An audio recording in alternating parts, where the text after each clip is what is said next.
Well, good day everybody and welcome back. It's a beautiful spring day here in Albuquerque. We've had an unusually warm spring. Well, today I want to talk to you about, yeah, that's right, cameras and lenses. Well, because all of the videos you've seen me produce all have used cameras, believe it or not. That's how we get moving pictures onto YouTube. And I have had a journey of using different kinds of cameras, and I'd kind of like to talk about them. Well, what you're seeing right here, this is the newest camera that I've got. I've had it for maybe a year. And it is a Panasonic Lumix S5 II, so this is a digital mirrorless camera that has a full-sized sensor, meaning that the sensor is the same size as a 35mm film frame. But the cameras that I was using before then were all micro four thirds sensors, so they had a sensor that was a quarter of the area or half the linear dimensions of this one. And people in the photography world, usually it's guys, we obsess way too much over cameras and lenses and things like this. There are intrinsic optical advantages to having a bigger sensor, better dynamic range, supposedly, better noise performance, supposedly, and shallower depth of field. And so these are kind of advantages that people tout about having a full-size sensor camera. But there also are advantages to having a smaller sensor camera, and I didn't really understand this until after I got this camera here. It was really about the kinds of scenes that I would film on my tabletop, like, for instance, some kind of a detailed video about typewriter repair, anything to do close-up, close-in work.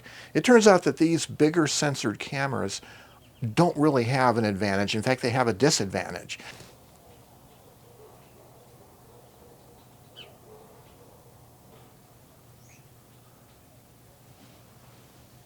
The thing with comparing full sensor cameras with smaller sensor cameras is a lot of people like this kind of look, right, on a full sensor camera, being able to throw the background out of focus and being able to isolate the subject.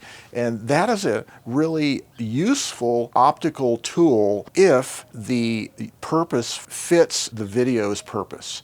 What I mean by that is if you're trying to be artsy, if you're trying to have like this beautiful scene where, where there's a single subject you're trying to isolate from the background, this kind of narrow depth of focus effect can work pretty well. This is, by the way, wide open at f2, this lens is.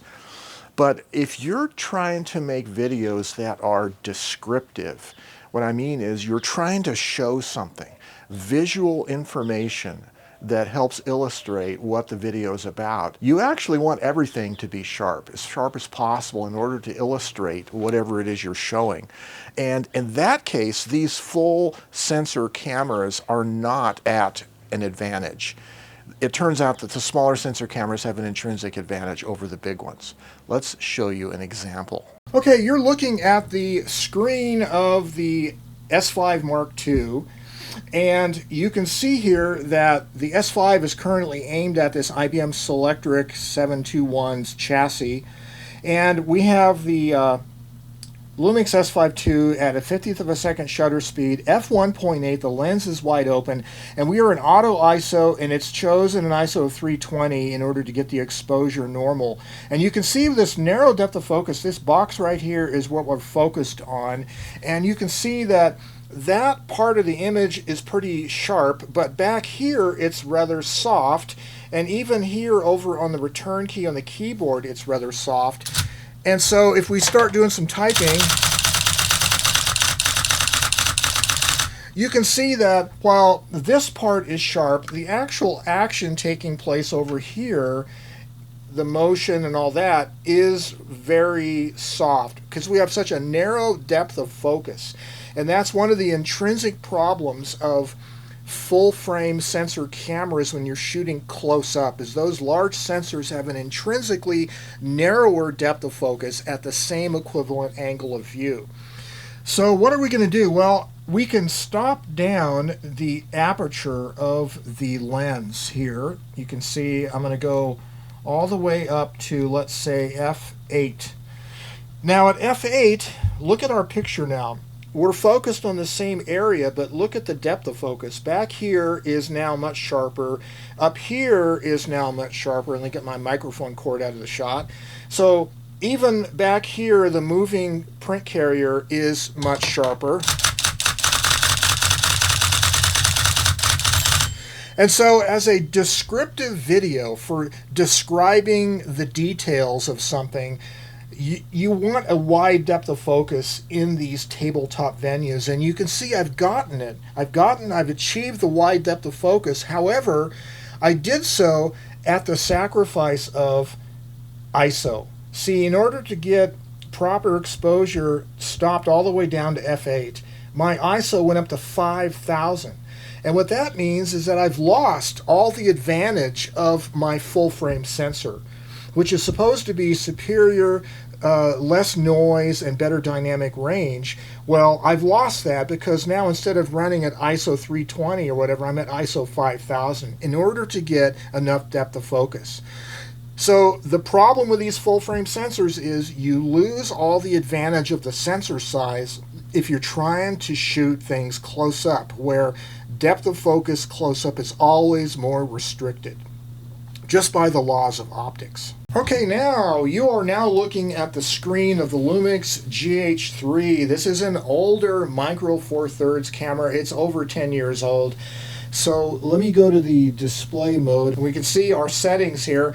So I'm currently recording at f1.7, 1/50th of a second, and its ISO is 320, and we're at 0 EV compensation, so that's the normal exposure. Very similar exposure as on the full frame big brother of this camera. Our focus point is right in the middle, pretty close to the same place that it was before on the other camera. This is a 30 millimeter equivalent lens. It's a 15 millimeter, but in micro four thirds there's a 2x crop factor, so this is like a 30 versus the 35 millimeter lens on the full frame camera, but it's a relatively similar kind of field of view. But I want you to notice that much more of the image is in focus. So our focus spot is right here in the middle, but much more of it is already in focus. In fact, just about as much of it is in focus right now as the full frame camera was when it was stopped down to f8. So now my GH3 is set to f1.7, but I could choose to go ahead and stop it down a little bit. Let's go set it to f2.5, let's say. So it's f2.5, 50th of a second. It's still ISO 320. It's just a little bit darker, but we could bump the ISO up if we wanted to, like 400 or whatever. And now that gets us back to pretty close to the normal exposure. But I want you to notice now that the image has even more depth of focus. The print carrier is sharper even. The return key, the keyboard up here, is even sharper.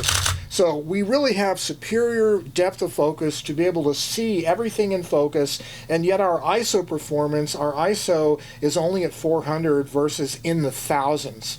So again, we still have superior dynamic range and superior noise level in the smaller sensor camera because it's not having to compensate for having the aperture stop down so far like in the full frame camera just to get a wider depth of focus.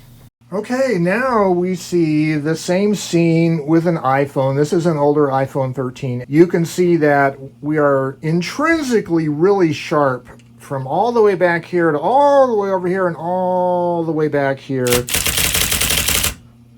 So we can see the mechanisms moving. We have a lot of intrinsic sharpness here, and focus is really good. And the nice thing about it is it still is in focus, really sharply in focus. For the purposes of like filming typewriters moving, the details of something close up.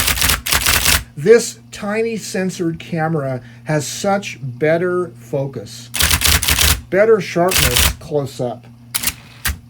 intrinsic to the sensor size, intrinsic to the optics, but also there's also a lot of computational photography going on in that device because the chipset is much smarter than the chips used in these big cameras like this. So there is some advantage there as well. So we see that for certain applications, the smaller the camera sensor, the better it is, especially in these close-up use cases where you really need to get the details of things working. So if you're interested in getting into YouTube and you want to know what kind of a camera do I need and how much money do I need to spend, I want to let you know that you don't have to buy a full-frame sensor camera.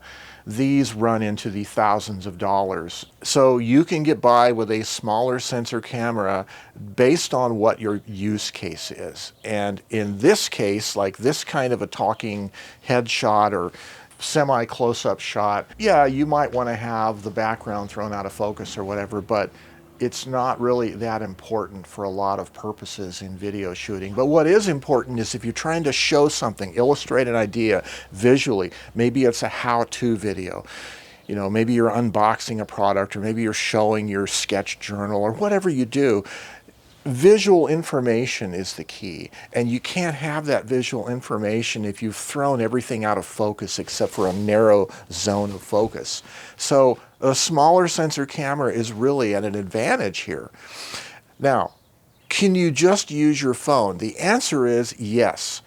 In fact, I find myself using my phone more often now than I used to for those close-up tabletop shots, because the tiny sensor in my iPhone can get wide focus close in much easier than a bigger sensor camera. This is the thing with optics and sensor sizes. The bigger the sensor, the harder it is to get depth of focus close up. You know this especially if you're using large format film. It's really difficult to get close-up scenes that are sharp from front to back without stopping down a ridiculous amount, and then you have problems with exposure. You got to use long exposure times, right, for still photos. And it also limits your practical shutter speed for video if you're doing close-up video with a large sensor camera.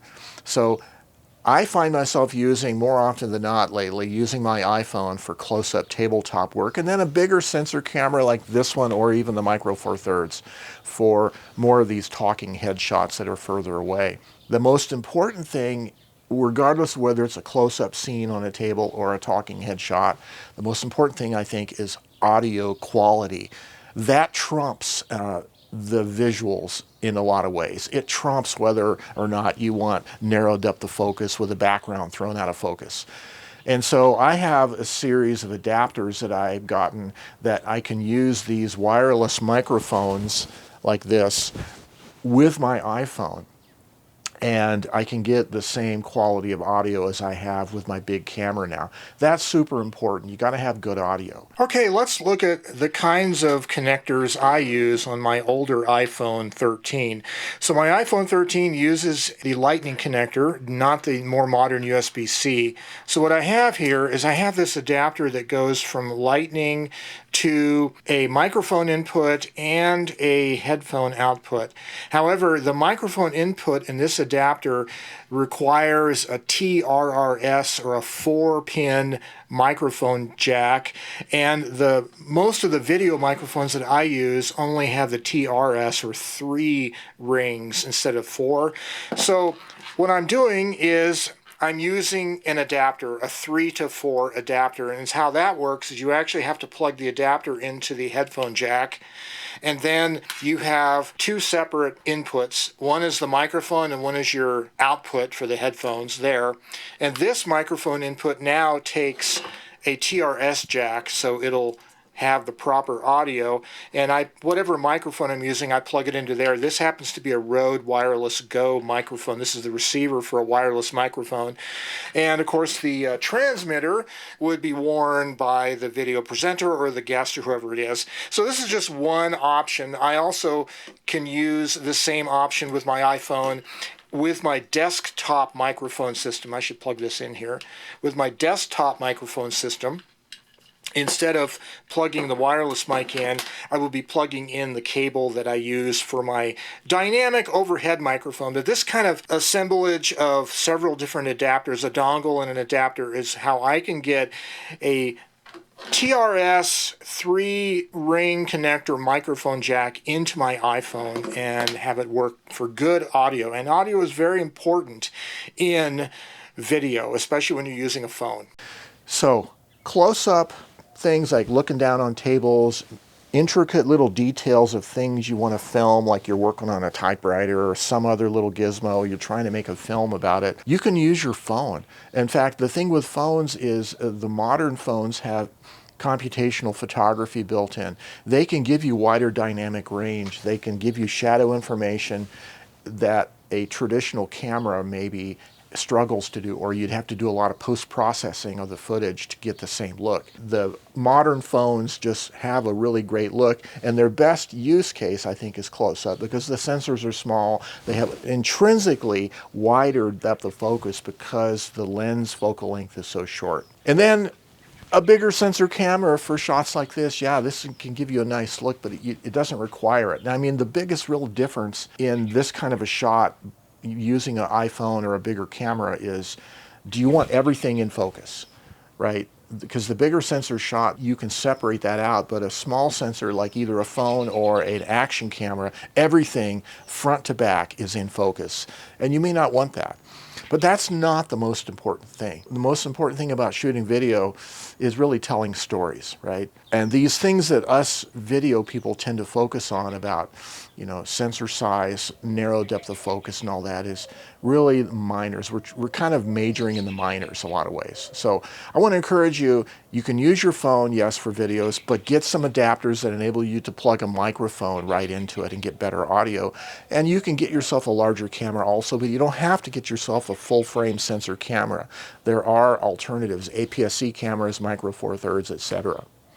And with that, I'm going to leave you today for another time. We have a couple more videos in the can being worked on. Look forward to those in the future. And until next time, stay creative, regardless of what you're doing, whether it's writing, visual arts, or whatever, and have yourselves a great day. Bye-bye for now.